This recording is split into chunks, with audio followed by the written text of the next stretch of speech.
नमस्कार, आप देख रहे हैं एसकेपी लाइव न्यूज। विश्व संवाद केंद्र मालवा के द्वारा नारद जयंती पर कार्यक्रम का आयोजन किया गया। मुख्य अतिथियों के द्वारा नारद जी के चित्र पर माल्यार्पण कर दीप प्रज्वलित किया गया। तत्पश्चात अतिथियों का स्वागत किया गया। धार जिला पत्रकार संघ के जिला अध्यक्ष छोटू शास्त्री ने अपने उद्बोधन में कहा कि नारद जी निर्भीक पत्रकारिता करते थे। पहली ब्रेकिंग समुद्र मंथन की उन्होंने ही दी थी। वहीं मुख्य वक्ता देवेंद्र पाठक ने नारद जी के जीवन पर, पत्रकारिता पर प्रकाश डाला। उन्होंने कहा कि देश हित में चिंतन करना चाहिए, अपने होने को जानना, अपने आप को जानने का चिंतन करना चाहिए। देवर्षि नारद जी ने पत्रकारिता को निर्भीक होकर किया। नारद जी स्वत्व को स्थापित करने में लगे हुए थे। देखिए खबर है एसकेपी लाइव न्यूज पर। 1-2 मिनट, घंटे 2 घंटे या बहुत कम समय में समझने जैसा विषय नहीं है। और नारद जी के मामले में कोई बोले तो ये माना जाता है कि नारद जी को समझने का प्रयास किया जाता है। नारद जी ऐसे दुर्लभ पत्रकार थे कि वे भय से रहित थे। उनको किसी माफिया का डर नहीं था, किसी अधिकारी का डर नहीं था। जो बातें वे कहते थे डंके की चोट पर कहते थे। उस समय आज जैसी स्थितियां नहीं थी कि कोई ब्रेकिंग कर दी और बाद में उसे ब्रेकिंग को स्कूल को हटाना पड़े।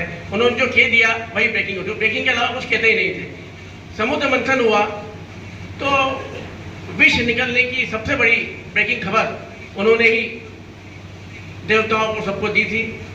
हालांकि बाद में उस सूचना पर ध्यान नहीं दिया गया और अंत में दानवों और देवताओं में नारद मुनि है।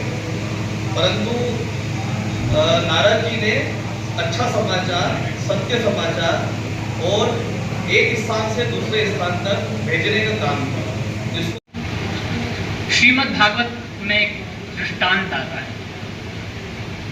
ध्यान से सुनिएगा कि ब्रह्मा नारद जी को आज्ञा देते हैं कि बेटा कथा ऐसी करना कि मनुष्य का जीवन सुधरे, है ना।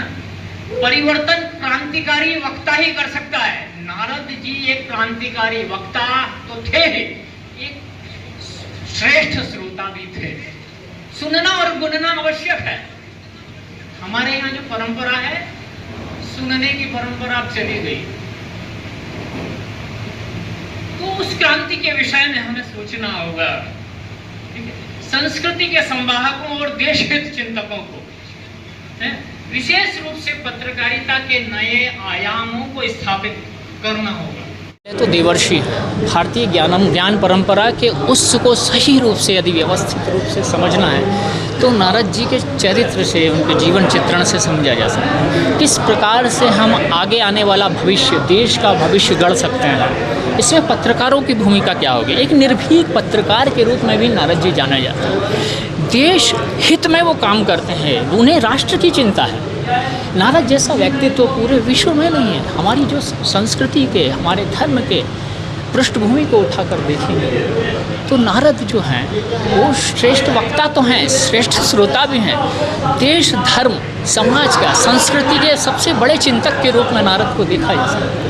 आज की पत्रकारिता को किस परिप्रेक्ष्य में देखते हैं आप, क्योंकि नारद जी एक बड़े पत्रकार मानते हैं? जी, देखिए मैं ये मानता हूँ कि केवल उदरम भरिणो जीवाहा, जैसे मैंने कहा कि केवल पेट भरने के लिए कोई भी कार्य नहीं होना चाहिए, है ना। पत्रकारों को हमेशा देश हित में भी चिंतन करना चाहिए, कि निर्भीकता से अपनी बात को रखना चाहिए। मेरी एक दृष्टि रही है, जो निडर है, निर्भीक है, साहसी है, वही श्रेष्ठ है।